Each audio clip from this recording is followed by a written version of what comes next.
Hello everyone, I'd like to introduce my assessment work, which is the emergency response design solution towards the 2022 Northern River flood. The first thing we should know is that flood caused a lot of damage. First, there are more than 30,000 kilometers of roads were damaged, and the repair cost was up to 2 to 3 billions. And then the official impact assessment says that the flood was unprecedented. And Captree Island, which is my design site, is severely damaged. The residents there are forced into a full community evacuation, and many of them, based on the policy, may never return their home again.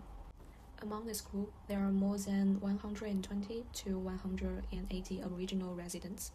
Nowadays, the Aboriginal residents are still unable to return. First, they are facing a financial and engineering barriers, which is the huge price of rebuilding the house.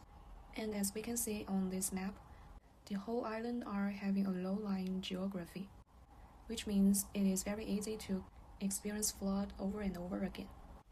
According to the report from Northern River Community Foundation, the mental health and well-being are in the top of the list. As a result of that, they are caused a deep trauma due to the loss of home and the disconnection from country. In 2023, people there and some singers are even made a song called "Wanna Go Home" to express their missing and the feelings towards their homeland. For the series I want to apply is trauma theory, which I got the idea of rebuild a peaceful symbol to comfort Aboriginal people. The second one is place attachment and environmental psychology. From that, I was realized it is important to rebuild people's emotional connection to the land, to their homes and their culture. From design justice principles and the UN Declaration on the Rights of Indigenous Peoples, I got the idea co-design with indigenous communities is the best way to produce my work. To my final design proposal, I decided to build a floating house installation. It aims to build a spiritual mental symbol to represent each Aboriginal people connecting to their homeland again.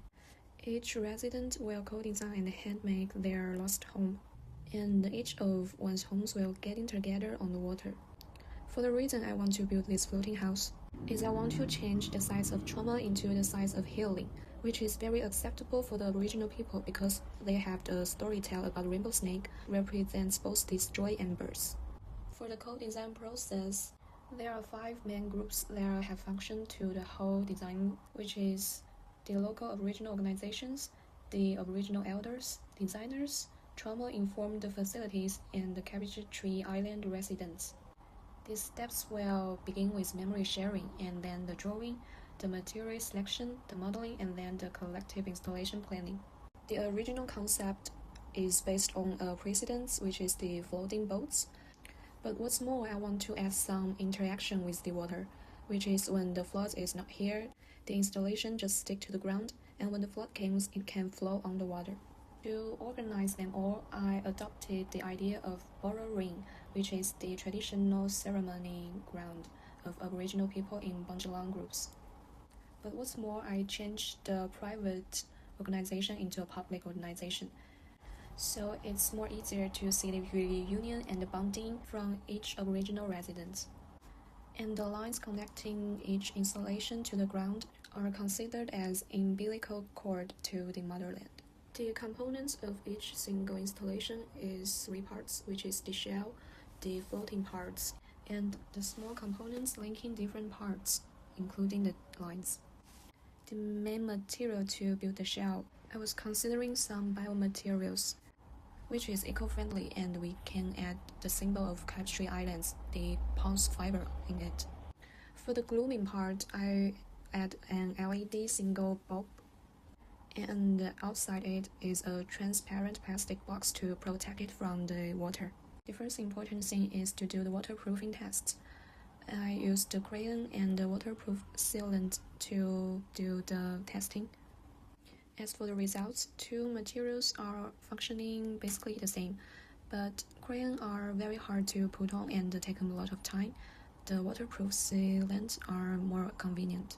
For the shell material testing, I first considering the eggshell, but it has no enough strength. The second try is coconut fiber, but the percentage of fiber is too less. and the whole material is too soft.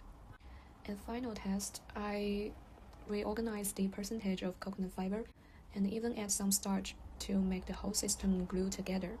The come-out is perfectly adaptable. Here is the aesthetic prototyping using the paperboard. You can see the reflection in the water clearly. And here comes to my final design. Down to the bottom is the foam that keep the installation floating and protect the shell from the water. And this is the effect of the installation in the dark and the sunlight. And here is a short video showing how the installation communicate with the water.